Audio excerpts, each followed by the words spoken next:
Hey, what's up, everybody? Camera backwards. Let's fix that. There we go. Now you can see me even less, which is the way we like it sometimes. Talking in the dark makes me think better.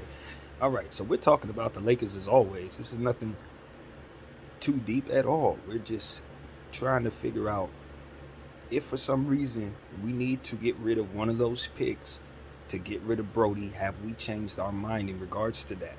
That's where I'm at. I'm trying to figure out if I've changed my mind. I don't know. I think it's one of those situations where last time I said I wasn't willing to trade a pick to get rid of Brody's contract, I didn't have the same mentality about what I want to do for this season. This season, in my mind, when I was thinking about this last, was something that we should probably just start the process of the rebuild with. Trading Braun, AD, and Brody and bringing back pick equity just to restart our process. I've since changed my tune on that because I worked into the equation that Clutch Sports and LeBron James would be very important partners for the Los Angeles Lakers going forward. Now, it's not to say that the Lakers not, doing everything Braun wants us to do now is going to make it so that we don't have a relationship with him later, but I think it could hurt if we somehow in this situation uh, in a way that's not positive. If we ruin his tenure completely and have him trying to get the hell out of here because we didn't get him a team to compete with, I think that's a disgraceful way to end this tenure with one of the greatest players to ever play any sport. We want to get this right. We want to capture the moment that we have right now and understand exactly who we have in our uniform right now. Because for myself personally, that part wasn't getting the credence that I'm giving it now. It's one of those situations where it's like the circumstances aren't perfect, and he's not in his prime, or well, he's playing like it, but we know where he's at, and I think that kind of had me looking at it as if maybe investing in him wasn't the best way to go with these disadvantages we have building back the roster. Looking at the last two seasons, how we weren't able to get over the hump, and he was here. It's like if he can't get us over the hump, then do we have the right guy for what we're trying to do? And so I've come to the conclusion that yes, he is, because at the end of the day, we know who he is. And as you start to learn more about basketball, you realize it's not as simple as that guy didn't get us this far. You have to put certain pieces around those people, and then you have to have certain people in place that can use those pieces properly. And quite honestly, I didn't believe we had that in Frank Vogel. I thought we had the wrong coach, and I thought we had the wrong pieces. Now, some of that I blamed on Braun, if not all of it, because I don't think a whole lot happens without him ultimately having the final say. But as more information comes out about the front office and how they are operating, I start to realize that he probably didn't have as much control over this roster over the last 2 years as I would have liked him to, based on the many voices that I hear, in regards to information coming out about the Lakers. Kurt Rambis, Jeannie Buss, Magic Johnson, everybody's involved, and they all have power. So even if Braun wants something done, it's still got to be run through 4 or 5 different voices if the reports are accurate. And I believe them. I do believe them. So if I'm going to run with that belief, and I'm going to understand LeBron James only have about so much power, then that means probably some of the moves he were made, and some of the moves he wasn't necessarily on board with probably were made as well. And as a result, we have this jambalaya of stuff that doesn't make any sense because we weren't going in the same direction as a franchise. Probably had different opinions sway different choices, meaning, okay, you went with my decision this time, now we're going to go with that guy's decision next time. Okay, we went with that guy's decision next time, now we're going to go with her decision this time. And if I'm to assume things are working that way, you're never going to be working in unison because you have different visions coming together to make one. Which is why I hope that GD sees the fruit in condensing some of those voices and ultimately making it so that we have one singular vision. All in all, I really don't know what's going on. It's all speculation. But I've concluded, based on my speculation, that going forward with LeBron James gives us the best opportunity to have both short-term and long-term success. Now, long-term success does not include what happens in the midterm. And in midterm, I'm thinking after LeBron leaves for the first 4 years. That little pocket of time, I really don't see us being very good unless we do some things within this moment that set us up for then, which I think is kind of what we're doing in terms of picking up some of the kids that we're getting. We're finding role players that'll help us at that point, as to which if we move Braun or an AD out, all we should really have to do is move stars in. Some of those role players should have value and should have roles solidified. That should give us a Clipper type of dynamic as to where they had players that they could slip in to their role-playing situation and ultimately give them a star situation. They're doing it again this year, keeping that core group of young players, or role players rather, and then keeping a fresh group of young players coming in while that core itself is interchangeable. So I like that way of building. I think that's kind of how the Lakers are trying to make things happen. So if that's the case, we'll be fine. In my mind, though, we have a snag in our situation because Russell Westbrook at $47 million, unless he turns back into old Russell Westbrook, and even that isn't the greatest fit for what we have, we're not going to be good enough to compete, and we may not even be good enough to make the play-in tournament again, depending on what type of injuries we sustain. We've already seen how it looks with him in a Laker uniform. I assume he's going to look a little better if we bring him back this season based on a different system.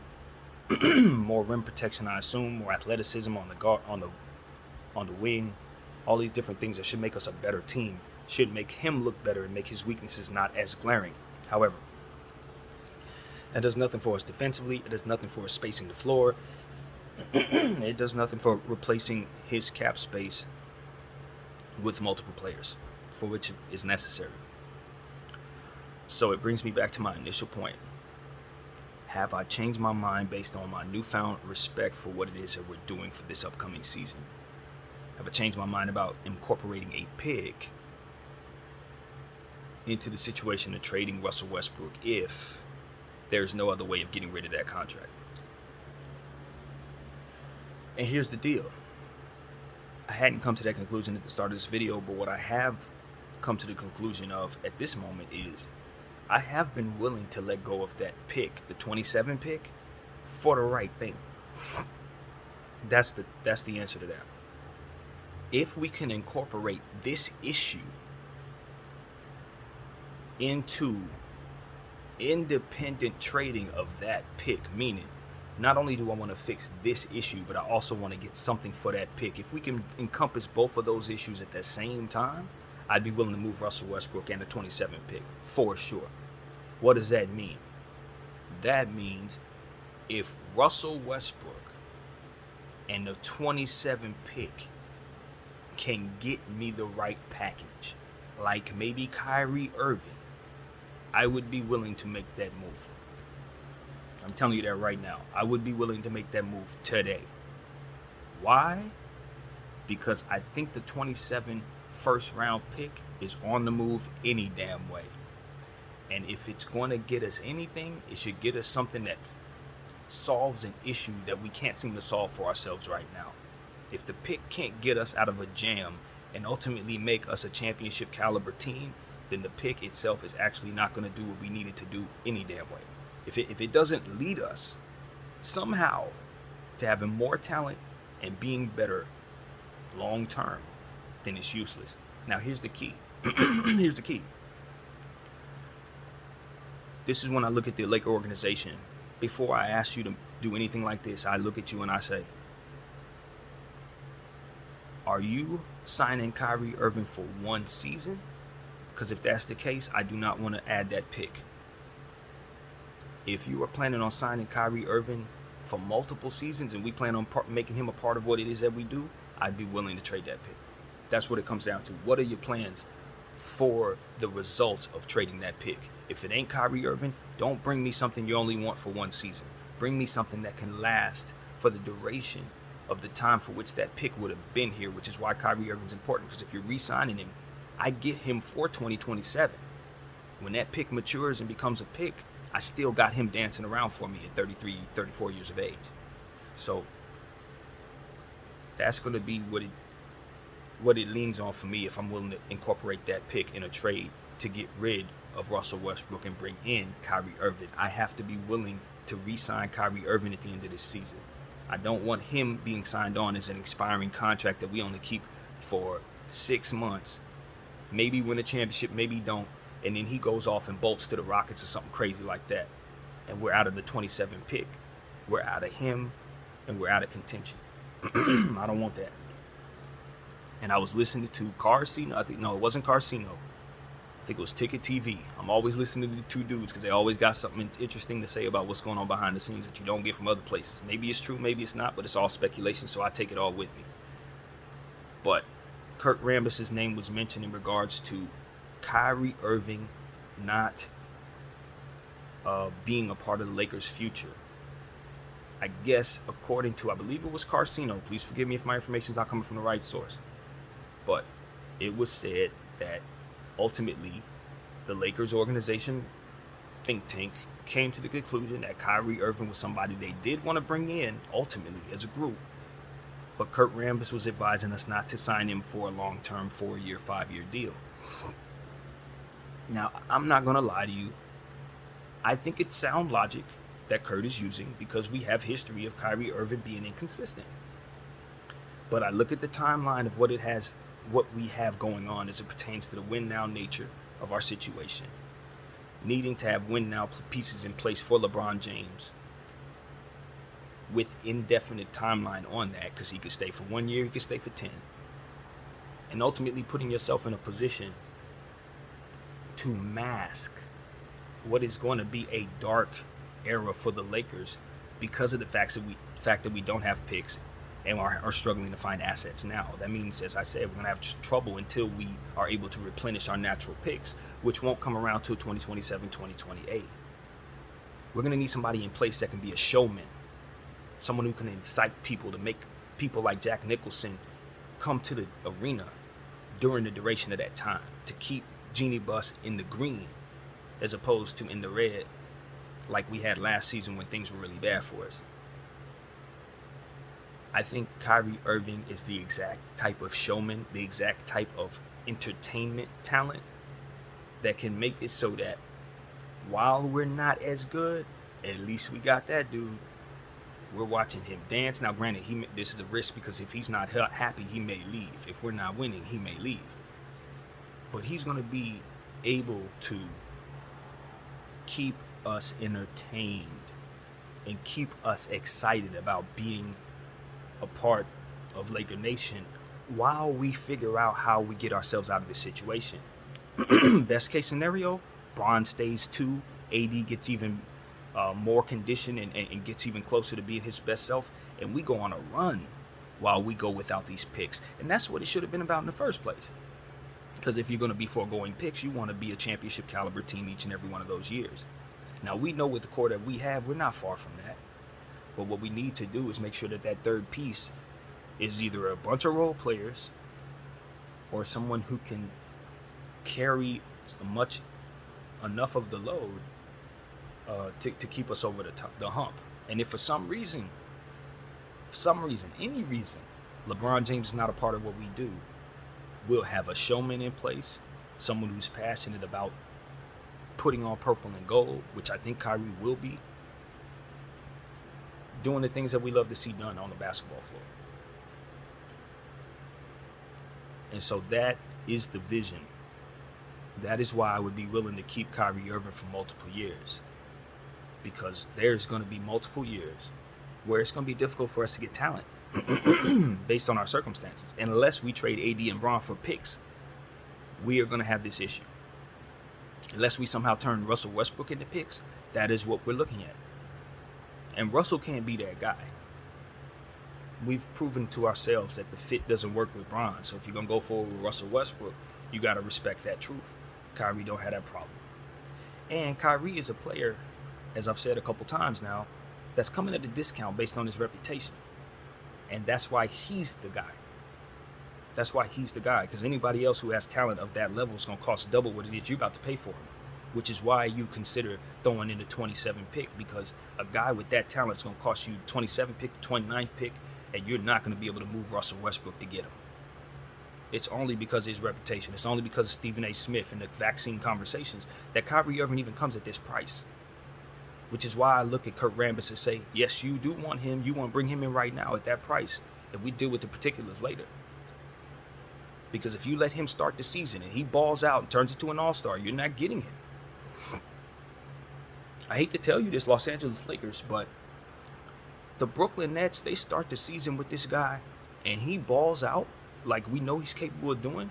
That expiring contract price doesn't go down. It goes up. Because now he's not some guy who didn't want to take the vaccine. He's a 22-point scorer who's going to make an all-star team. Nah, you got to pay more for that. Now you got to give a 27 pick. You got to give a 29 pick. You may have to give up Austin Reeves. You may have to send Russell Westbrook somewhere else and make up the difference some other way. It's a lot of different things that ain't about to happen. Now, the flip side for the Nets is he could hurt his knee and they ain't going to be able to get rid of him at all. They're going to have to give us a pick to take him, which is something they need to be careful with. Play around, he starts sitting. Don't want to play for them at all, and his value goes straight to the floor because he's mad you didn't trade him to the Lakers. That could happen too, Brooklyn. Don't think this can't work out against you in that way. There's a balance to be had, which is why I think Brooklyn should make that trade now. But nevertheless, the Lakers are in a position where they should probably want that trade done now too, because Kyrie Irving is a superstar. He ain't just a star, he a superstar. Because when he gets on the floor, nobody else can do what he does. And that's why I don't mind bringing him on for 5 years, because even if he ages, there's still nobody stopping those dribble packages. Not stopping that. If he gets slower, he's still going to be able to do what he wants to do because of that. That's the thing about a player like that. What, is he going to get a little worse defensively? He's not a good defender. His game isn't predicated on those things. Speed, to a degree. But I promise you, if he's moving in slow motion, you're not dealing with him, because that's how gifted his dribble packages are. So the way I see it is, he's someone that I can envision aging gracefully based on his fundamentals. You know what I mean? You saw how Kobe got 60 points in the final game of the season. Kyrie Irving's that kind of guy because his game isn't predicated on jumping over people and all that. Most of what he does is on the ground.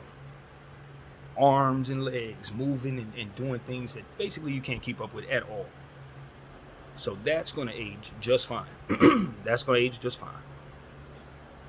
Not worried about that at all. And that's another reason why I would be comfortable signing him for multiple years. Because he's going to do what he does.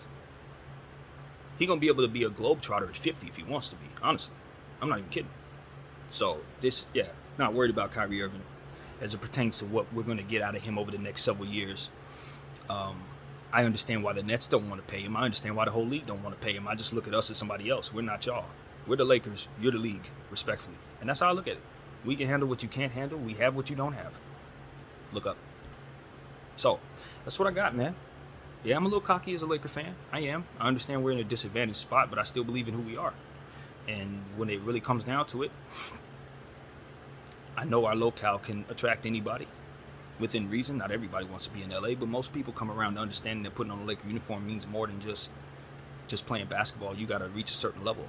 It's like playing Hall of Fame mode in 2K. You're not just balling. You come in here to be the best. And I think Kyrie wants to challenge himself to be that. He's made dedications to a lot of different things over the last couple years. Basketball hasn't been the number one option for him, and I think it's time to seize the moment if you're him, personally. Seize your youth. Oh, well, I ain't gonna say youth, but seize the young nature of where you're at. 31's a good age, so it's time to ball out, man. I think he sacrificed enough for other things. It's time to play ball, and so I think he'll do that in the Laker uniform. I still think he ends up here, if not now, in the trade deadline. And I encourage the Lakers to consider what their plans are for him long term, and if those plans are long term, don't be afraid to throw in that 27 overall pick to get that particular piece. Maybe not to get Christian Wood and give away Russell Westbrook, but to get Kyrie Irving, a legitimate third star that can help you through these turbulent times. Yeah, that's something you should still be trying to make happen at that price. Yeah, that should still be done. And as far as like some of the other things we're doing, I'm cool with. I mentioned yesterday Blake Griffin I don't think he has a whole lot left. I believe his basketball acumen is helpful. If he wants to be an assistant coach, I think it would be an excellent acquisition if he would decide to retire. But I don't think his body's got nothing left. I really don't. After what I saw in the playoffs, he don't have nothing left. Maybe he gets his conditioning right. Maybe he changes his diet and stuff like that. He give you spurts of good play, but I don't think that's worth it to me. Spurts of good play, Griffin. I can find that in somebody else. So, you guys already heard that spiel, but I think that most of Laker Nation feels the same way. We have a really bad taste in our mouth for players that just don't have it anymore. We had too many of those players on our team last year, and we don't want to try it again with players that we saw clearly doesn't have it. I think most of our fans are knowledgeable about who's playing well in this era and who's not, and we just don't want to go down that path no more, Lakers. We don't. Just don't, man. I respect, like I said, if he want to come in as a coach or something like that, I think he would be an awesome coach. I think he'd be great for the locker room. But you got to use your roster spots very wisely when you're in the situation we're in. You can't just you can't have a Udonis Haslem roster spot. I'm sorry, that's not what we can do. We need that to be a live body. Trust you me, you need that. So, that is also something that needs to be said. Happy that I saw the Summer League roster. My guy Jones is on the roster because I heard he had gotten his two-way contract, expired, and they were giving two-way contracts to someone else. They only can give out two of them, so I was concerned that he wasn't still with our organization. Huge mistake not keeping that player in the organization. So, 40 Jones, I can never remember his real name, but he wears number 40. I like that player, and I think he should definitely be a part of what we're doing. So, yeah, I'm excited about Summer League. I think it's coming up not too long from now. I got to check the dates, but we're coming up on it. Practice was yesterday. All of that looked great. The young guys look like they're excited and focused and ready to go. I'm super excited.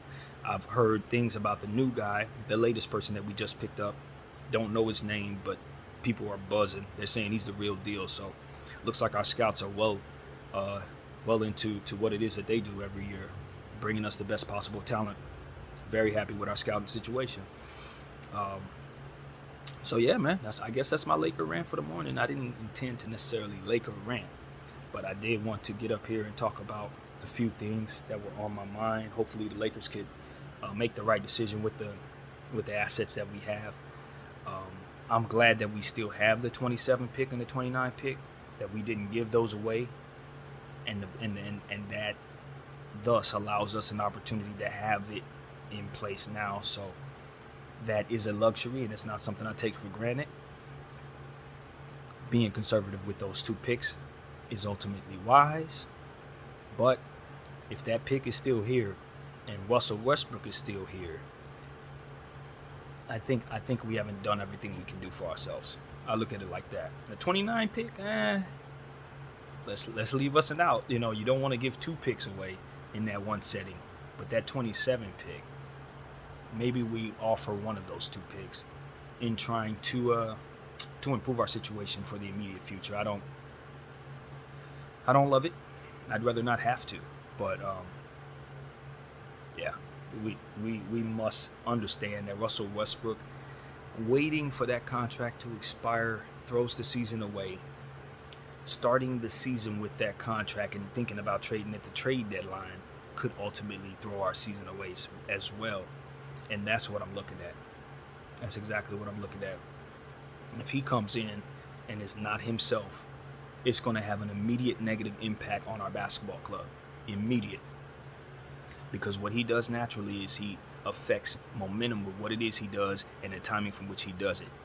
And because we had the season we had last year, because it's on the forefront of everybody's mind, as soon as he turns the ball over, it's going to affect the body language. As soon as he bricks his first 2 or 3 shots in that very first game, it's going to affect the body language.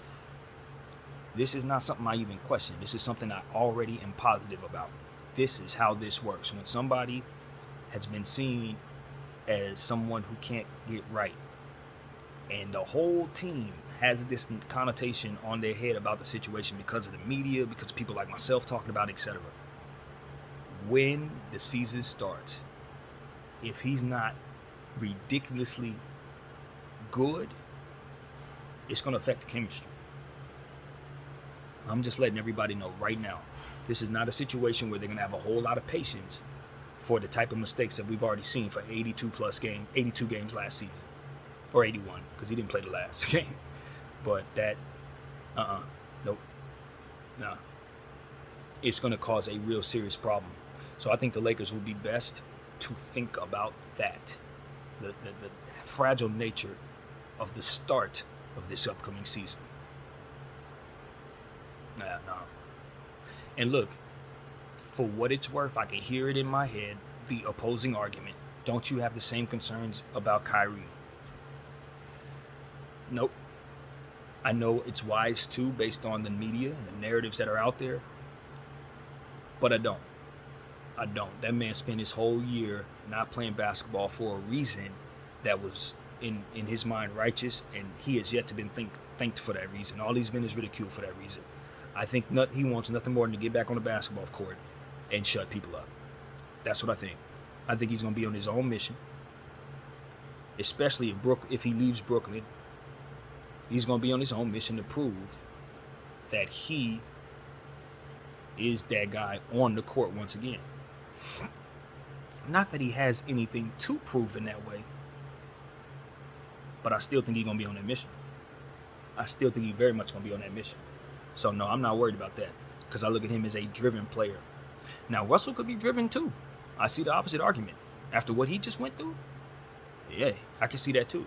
My problem is I don't trust his skills. I trust his fire. I don't trust his skills.